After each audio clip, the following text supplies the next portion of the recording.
Hello, dear friends. My name is Vasyl Pekhno. I'm a Ukrainian journalist, and I invite all of you to watch this latest update on Ukrainian battle map situation as of October the 20th. So right now I'll be talking about really hard circumstances on which Ukrainian forces are trying to hold the front line. It is really hard to do without any good support from the West, especially from the United States, because as we can see, United States are always changing their mind. I mean, President Trump and White House. So it's really difficult without this really strong support to continue our defense. And today I'll be talking about those problems. So please like this video, subscribe to this YouTube channel, and leave your comments just below the video. Let's begin. Because a lot has been said about the north, about this northern sector where the defense of the so-called Dobropilya direction is taking place. Here, the occupiers continue to press with their mechanized columns, and this pressure is consistently maintained by the marine forces. Another question is what the situation is like inside Pokrovsk itself, in the city itself. Unfortunately, the situation in Pokrovsk is already gradually approaching, well, I'll put it this way, a very, very unpleasant one. It's unpleasant in the sense that recently you can observe how the gray zone has expanded to the south of Pokrovsk and even the red zone within Pokrovsk itself. But it should be said that most of the southern and southwestern districts of Pokrovsk are now areas where Russian occupiers are present. Although, to be fair, it's very difficult right now to determine within the context of urban combat where the enemy has entrenched themselves and where they have only just moves around. The situation in some places is similar to Kupiansk. Sometimes if you look at the maps, it seems as if the enemy is all over Kupiansk, and you might draw incorrect conclusions about the situation. The same impression can be formed about Pokrovsk. You might think that the enemy has already firmly established themselves, even in the center of Pokrovsk, because yesterday a video appeared showing the central part of the city, not far from the railway station. And here, this is the railway that actually enters Pokrovsk in this way. This is the railway track. And in the central, bustling part of the city yesterday, the invading Russians, there were numerous undeniable photos and compelling videos clearly showing precisely how they brutally killed innocent civilians and not just a single isolated person. And this horrific event happened right on the railway tracks. They simply and mercilessly killed 3 defenseless civilians without any provocation whatsoever. A woman with gunshot wounds to her legs, whom a man was carrying, they killed her too. Well, I hope that she was still saved because the man was carrying her out, but overall our drone discovered that the occupiers killed 3 civilians there. This video, I have it in particular on my page, on my Telegram channel. You can go, friends, and watch it, although, of course, these are not the kind of images I would like to share, but you can go to my Telegram. There is a link in the description of this video. And as you can see, the dog icon, Pekhno Nizhny Podkarslenya News, you can find it in the search bar in Telegram, my Telegram community. As for Pokrovsk, fighting is definitely already ongoing in the city itself. There are many sightings of the enemy throughout the city in many different locations. Although, again, I will repeat that this is just OSINT, nothing is confirmed yet. This does not mean that the enemy controls certain areas there. But the very fact that the situation in Pokrovsk has gotten worse, that is true. The Russians are setting up ambushes both physically and with drones in the central part of the city itself. Overall, the situation is deteriorating significantly. There are already many street battles, and there are a lot of Russians involved there. How this happened, I don't know the details, but I think that soon this information will start appearing in the public domain. It is reliably reported that from the western part, the Russian forces allegedly moved steadily along the railway line directly to Pokrovsk and subsequently entered the central districts here, establishing their presence. As we understand, in urban combat, it is very, very difficult to hold our positions further, because this is shown by the example of Kupiansk, and now Pokrovsk may become another example. These battles are not just difficult for us, they are extremely difficult, and I have said this repeatedly due to the lack of infantry. This is logical and understandable in itself. We simply do not have enough rifle units and assault troops who could physically go and clear the city. The same applies to Kupiansk. The enemy, having now spread out and infiltrated cities, such large cities as Pokrovsk and Kupiansk, has the ability to be present at various points, to take shelter in basements, to hide in cover, and to survive there.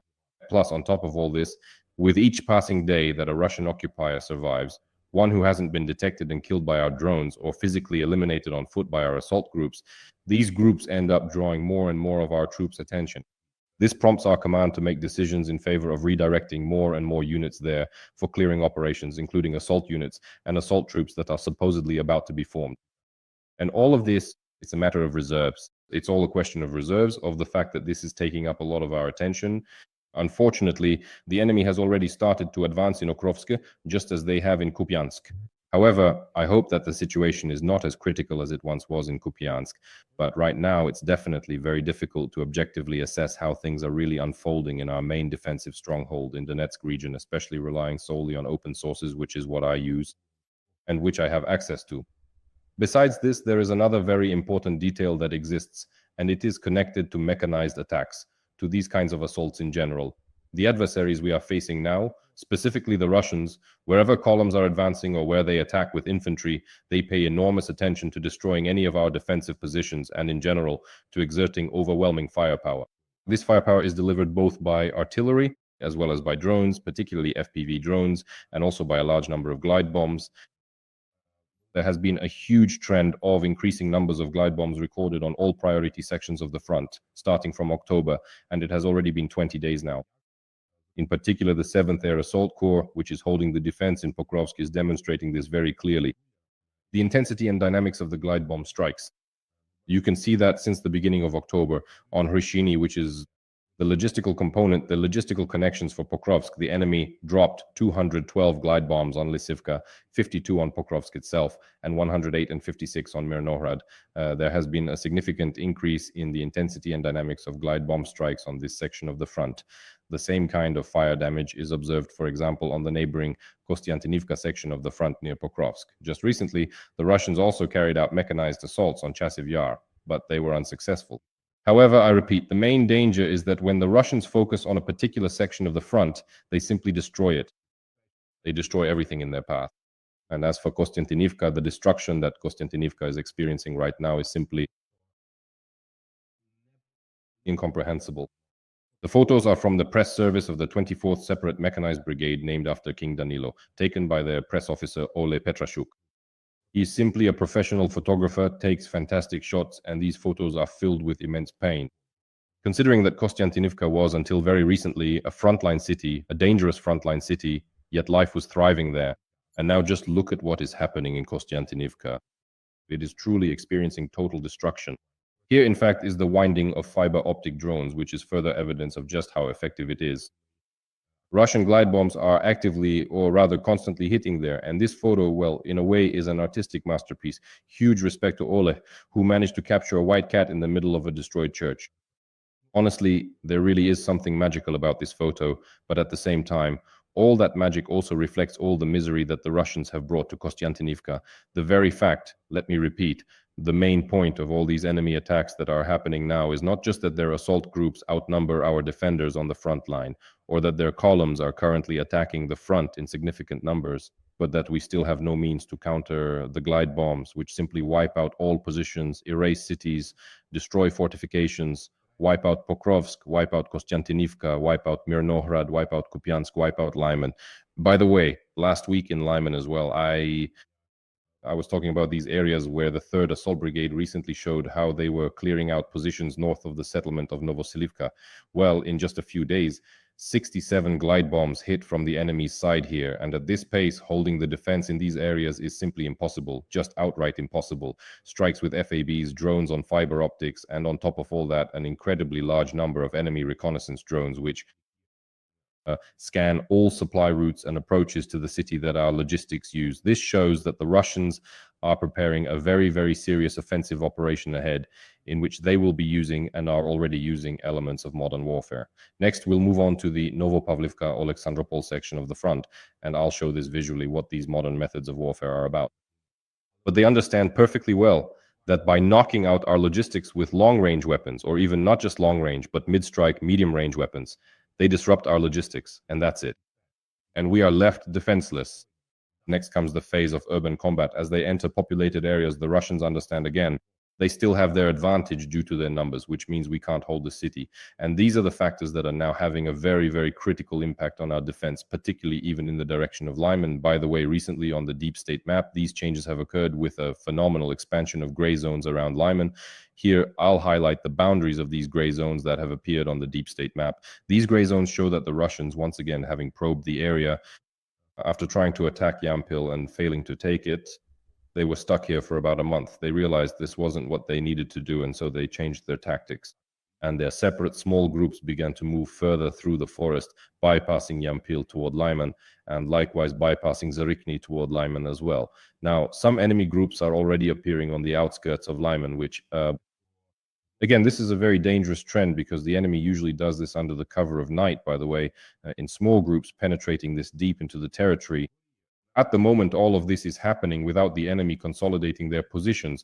But if they manage to do here what they did in Kupiansk or Pokrovsk, that is to start urban fighting in Lyman, then you can understand yourself just how difficult these events would be for our defense. Because urban combat is exactly what we must not allow to happen right now. We need to try to destroy the enemy as they approach the cities, because experience shows that once they get in, these areas become incredibly difficult to hold, both because we lack sufficient access routes and because the enemy systematically disrupts our logistics. Disrupting our logistics is something the enemy is now doing very actively in the Oleksandrivsk or Pokrovsk direction. Most likely, the general staff referred to it as the Oleksandrivsk direction to avoid duplicating the name Pokrovsk, because there is a city called Pokrovsk and another city called Pokrovsk in the Dnipropetrovsk region. Here is the city of Pokrovsk. And it is precisely toward it that everything happening here on our front, including the concentration of forces, is directed. This is the main direction of the enemy's advance, toward Pokrovsk.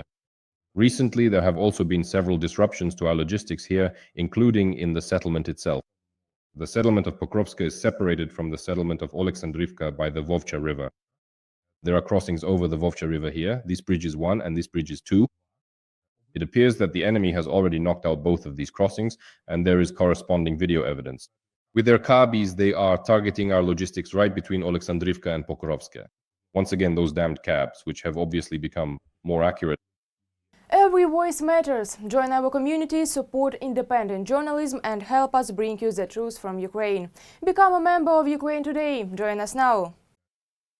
By delivering these strikes, they are simply depriving us of the ability to transport. This is the first factor, the strikes themselves. The second factor is that, unfortunately, their reconnaissance drones are able to fly, and this is a process that goes on 24/7.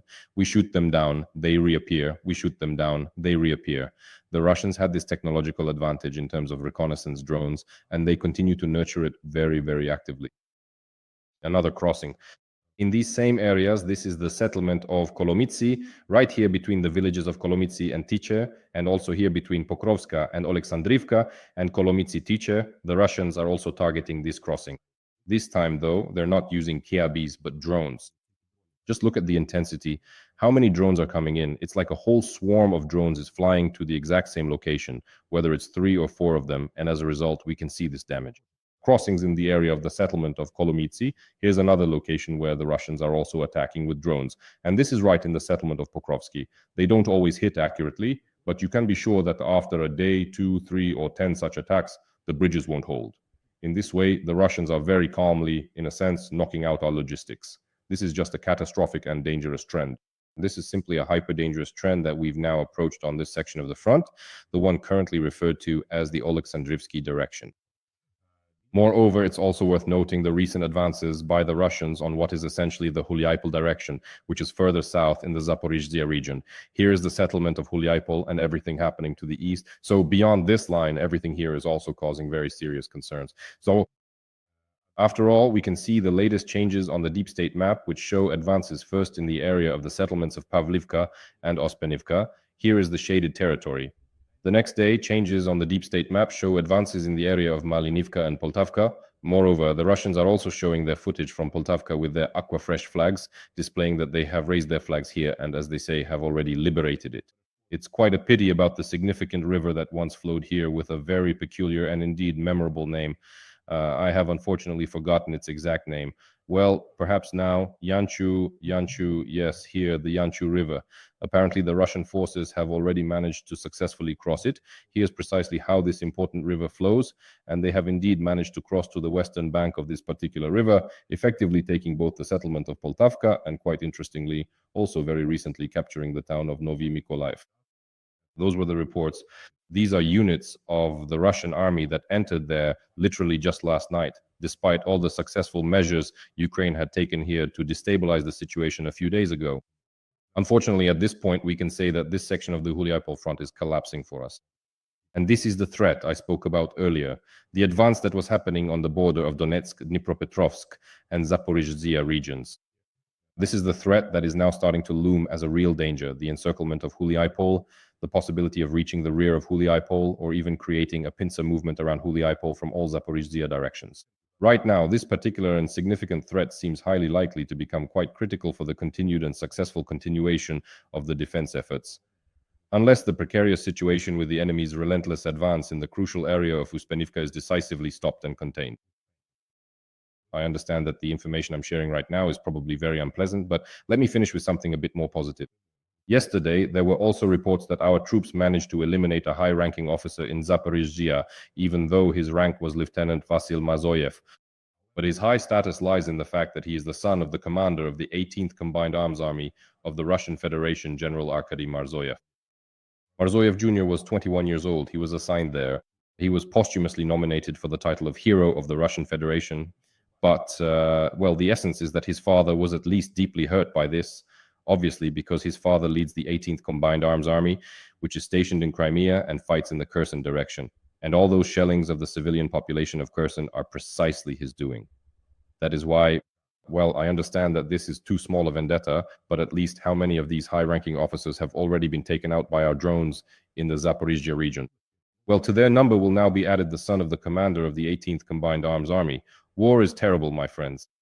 I don't see any reason to say that it is stopping at the moment. In fact, I would even say this. Don't listen to the politicians who are running all of this. It is extremely demotivating. After all, you can see that the situation at the front is becoming more and more complicated, much more complicated. We need to take this into account when planning our lives, including what is called the mobilization and militarization of our country. That's how things are. I'll end on that note. Thank you for your attention. Take care. Thank you for welcoming me so warmly.